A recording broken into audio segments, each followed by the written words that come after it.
कि वे कौन से घर हैं जिन घरों में लक्ष्मी का निवास रहता है। संपत्ति और शांति दोनों प्रतिस्थापित रहते हैं। चाणक्य कहते हैं जिसके घर में तीन बातें होती उसके घर में लक्ष्मी निवास करती। आज की एक रोटी खाने का हक तब है जब समाज को अच्छी दिशा दे सकें आप, तभी उसकी रोटी ले सकते, अन्यथा नहीं।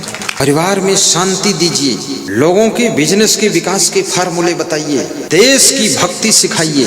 उस संत को रोटी खाने का अधिकार होता है। ऐसा नहीं रोटी खाकर खाली सोते रहो, नहीं नहीं। और मैं तो चाहता हूँ आपके घर में भी एकता और संगठन बढ़े, बड़े बड़े काम उठाओ, भी आपस में बंटवारा भी हो जाए तो भी क्या काम करने के लिए सब एक हो जाओ और 100 करोड़ का काम उठा दो। जिसका जितने परसेंट धन लगा है उतने परसेंट प्रॉफिट लो, बड़ा काम उठाइए। नौजवानों को भी काम करने का मौका दीजिए, वे भी आगे बढ़े। और आपके घर में जो बुद्धिमान व्यक्ति हो उसके डायरेक्शन को सभी लोग स्वीकार कीजिए, क्योंकि याद रखना मास्टर माइंड कोई एक होता है, बाकी माइंड तो सब होते हैं और मास्टर माइंड का पूरा खेल होता है। मास्टर माइंड को अगर आपने प्रोत्साहित कर दिया तो आप जो 10 जन्म में करोगे वो केवल 10 साल में करके दिखा दोगे। इतना उन्नति आपकी हो जाएगी।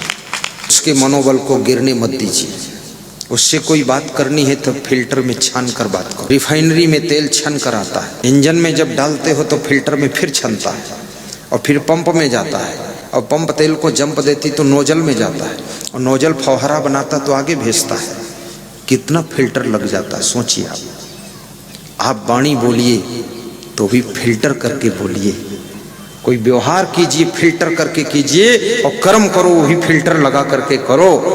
झोंका झोंक कचड़ा मत पहुंचा दो वहां, अन्यथा मास्टर माइंड अगर फेल हो गया तो सारा खेल खत्म हो जाएगा। इसलिए मास्टर माइंड व्यक्ति को समझो। आश्रमों में भी कोई एक मास्टर माइंड होता है, उससे बात मत लड़ाइए। अगर वो चुप हो जाएगा उसी में विकास रुक जाएगा। आपके घर परिवार में भी एक मास्टर माइंड होता है।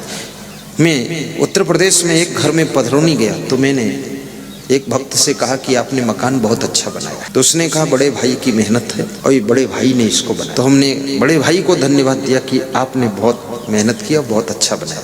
तो उसने कहा नहीं, बुद्धि ये छोटे भाई की लगी है, मैं खाली मेहनत कर सकता हूँ, बुद्धि नहीं है हमारे पास। तो छोटा भाई बोला नहीं नहीं, बुद्धि से भी कुछ नहीं होगा, मेहनत से धन आता है।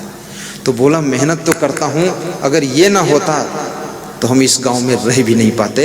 इसके बुद्धि से ही इस गांव में हम जमे हुए हैं। क्या बुद्धि का खेल, सबसे व्यवहार बना लेना, तालमेल बिठा लेना। इसलिए आपके घर में यदि आपके पिता मास्टर माइंड है, बेटा मास्टर माइंड है, बहू मास्टर माइंड है, आपकी पत्नी मास्टर माइंड है, कोई भी हो सकता है। और यदि आपके घर में कई लोग बुद्धिमान हैं तो सब बुद्धिमान का आदर करो, क्योंकि कई लोगों की बुद्धि मिल करके और कमाल करेगी। पांडव जैसे थे, 5 पांडवों में एकता थी इसलिए विजय मिली। युधिष्ठिर आने वालों को मिलते थे, प्रेम करते थे, सेटिंग बिठाते थे, समझाते रहते थे, अतिथि सत्कार, भाइयों को समझाकर एक में जोड़ कर रखते। नकुल वाहन विभाग संभालते थे, किस रथ का बैरिंग टूट गया है, किसका पहिया कमजोर हो गया है, कौन घोड़ा कमजोर है, वाहन विभाग उनके जिम्मेदारी। भीम के भंडार विभाग जिम्मेदारी में था, अर्जुन की जिम्मेदारी में युद्ध विभाग था और सहदेव की जिम्मेदारी में प्लानिंग विभाग था। सहदेव बहुत बुद्धिमान था व्यक्ति, प्लानिंग बनाता था। और द्रौपदी के जिम्मेदारी में 5 पांडवों को खुश रखने की व्यवस्था थी। जिस घर की नारियां अपनी खुशी की चिंता नहीं करती हैं, अपने घर के पुरुषों की खुश रखने की चिंता करती हैं, वह नारियां स्वयं खुश भी रहती हैं और उस घर में हर कार्य में विजय मिला करती हैं। श्री कृष्ण भगवान से एक दिन रुक्मणी ने पूछा तुम रोज कहाँ जाते हो, बार बार कहाँ जाते हो? अगर आपकी पत्नी आपसे पूछे रोज कहाँ जाते हो, बार बार कहाँ जाते हो, कहाँ इतनी देर लगाते हो, तो इसमें बुरा मत मानना। कृष्ण भगवान से भी पूछताछ होती थी और पूछताछ होगी, पूछताछ करने का उनका हक है, क्योंकि तुम उनके पति बने हो, इसलिए पूछ सकती है, पूछना भी चाहिए। अपने पति के टाइम टेबल का भी हिसाब लेना चाहिए। धन का हिसाब भले कम लो लेकिन टाइम का हिसाब लो, रहा कहाँ इतनी देर। इसलिए राष्ट्रपति की पत्नी अपने राष्ट्रपति के साथ जाती है। भोपाल में राष्ट्रपति के साथ मेरा प्रोग्राम था तो मैंने पूछा कि ये पत्नी क्यों आती साथ में? तो उसने बड़ी मजे की बात बताई। बोले पहले तो ये मेरा पति बना रामनाथ कोविंद, अब ये राष्ट्र का पति बना, अब साथ साथ ना रहूं तो न जाने और कोई का पति हो जाए। तो साथ रहना है, इसको संभालना है। पति को भी संभालना पड़ता है, पत्नी को भी संभालना पड़ता है। जिसको नहीं संभालोगे डिस्टर्ब हो सकता है। इसलिए ये बहुत बड़ी धरोहर है, इनको सबको संभालना चाहिए। तो रुक्मिणी ने पूछा तो कृष्ण ने कहा कि तुम इतना संदेह क्यों कर, चलो जहां मैं जाता हूं तुम चल सकती हो, चलो मैं पांडवों के यहाँ जाता हूं। तो रुक्मिणी ने कहा मैं भी चलूंगी, देखूंगी वहां। रुक्मिणी के मन में हुआ कि अक्सर वहां जाते हैं, बात क्या है। कृष्ण जी बोले चलिए, रुक्मिणी को ले गए। रुक्मिणी ने जब वहां देखा तो रुक्मिणी बड़े आश्चर्य में डूब गई कि सभी पांडव खुश हैं, द्रौपदी खुश है। तो द्रौपदी से रुक्मिणी ने पूछा कि तुम भी खुश हो, पांडव भी खुश हैं, इसका रहस्य क्या है? हम कृष्ण भगवान को इतना खुश नहीं कर पाते, हम बहुत रानी पटरानी। तो द्रौपदी ने कहा तुम सब अपनी खुशियों का ख्याल रखती हो और हम पांडवों की खुशियों का ख्याल रखती हैं, इसलिए सब पांडव भी खुश रहते, हम भी खुश रहते हैं। ऐसे अपने घर के लोगों की खुशियों का ख्याल। संसार में मनुष्य एक ऐसा प्राणी है जिसका मन सदैव कुछ न कुछ चिंतन करता रहता है।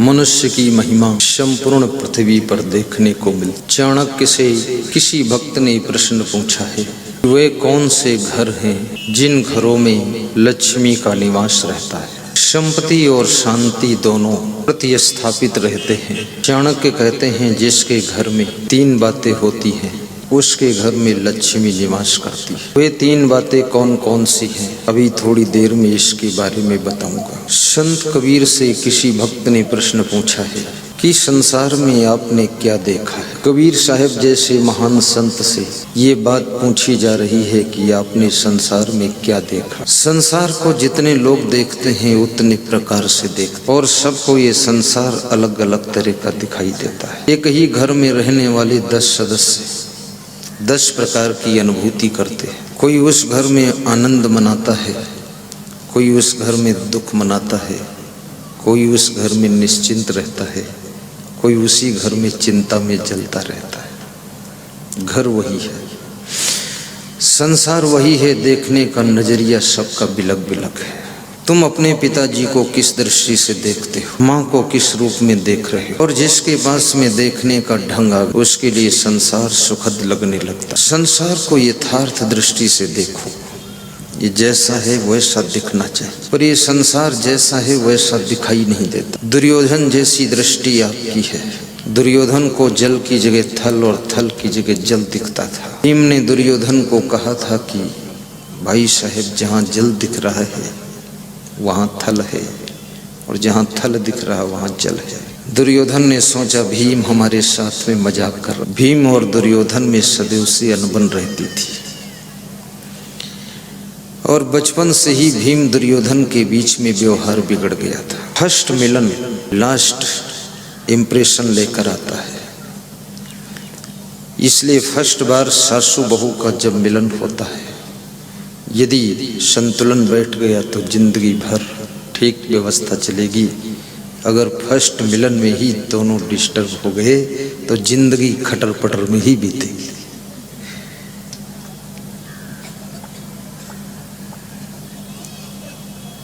फर्स्ट बार में बहुत सावधान रहना चाहिए। जितने लोग दुनिया में मिलेंगे आपको उतने स्वभाव के लोग होंगे, लेकिन बुद्धिमान वह व्यक्ति है जो विभिन्न स्वभाव के लोगों के साथ में अपने आप को एडजस्ट करना जानता है। कोई क्रोधी मिलेगा, कोई लालची मिलेगा, कोई लोभी मिलेगा, कोई बातें ज़्यादा करेगा, कोई चुप बैठेगा, कोई हंसेगा बहुत, कोई बिना ज़रूरत के भी खुश रहेगा, कोई तुम खुश करोगे तो भी खुश नहीं होगा। अनेक स्वभाव के लोगों के साथ में समायोजन बिठाना ही जीवन जीने की कला कहलाता है, और ये कला जिसको आ जाती है उसकी जिंदगी की कला कलेश खत्म हो जाती है।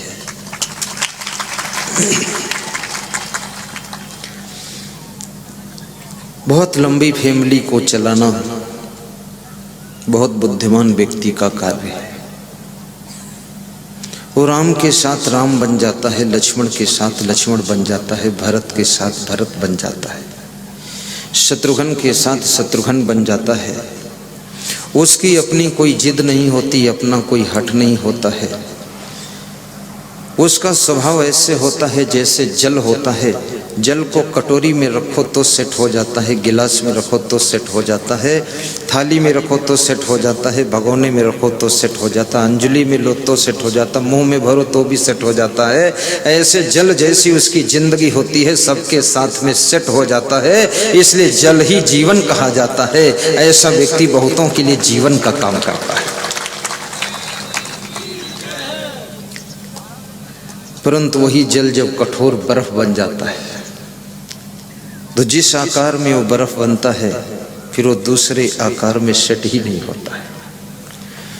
जब तुम बर्फ जैसे कठोर हो जाते हो तो छेनी हथौड़ी से तोड़ तोड़ करके तुमको सेट किया जाता है, तब तुम पर चोट मारी जाती है। इसलिए जल की तरह तरल, कोमल, शीतल, सरल रहो। मनुष्य जीवन में स्वभाव का बड़ा महत्व होता है। में भी तुम हंस करके जिंदगी जी सकते हो। सड़क पर तो सभी लोग गाड़ी चलाकर मंजिल पर पहुंचा देते हैं, लेकिन मोड़दार सड़क हो, खाड़ीदार रास्ता हो, साइड में पहाड़ी हो, दूसरे साइड खाड़ी हो और बीच में तुम्हारी गाड़ी हो और मोड़ भी कदम कदम पर हो, उस समय कुशल ड्राइवर की पहचान होती है।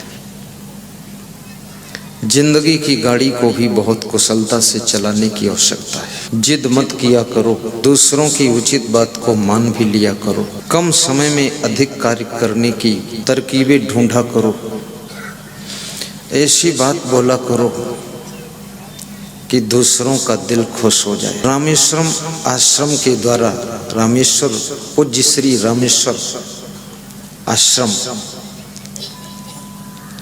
ये महाराज जी यहाँ के बहुत बड़े संत हो चुके हैं, ब्रह्मलीन हो गए।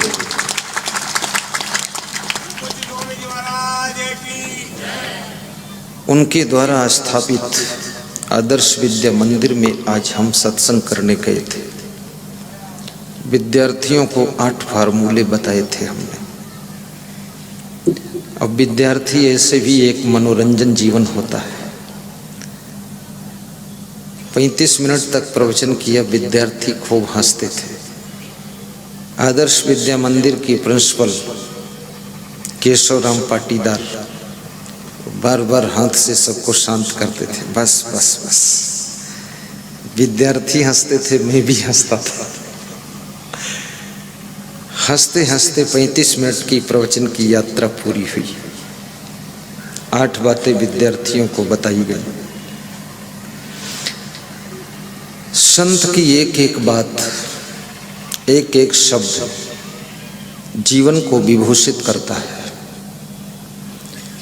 विद्यार्थी जीवन आपकी जिंदगी की महल की नींव होता है।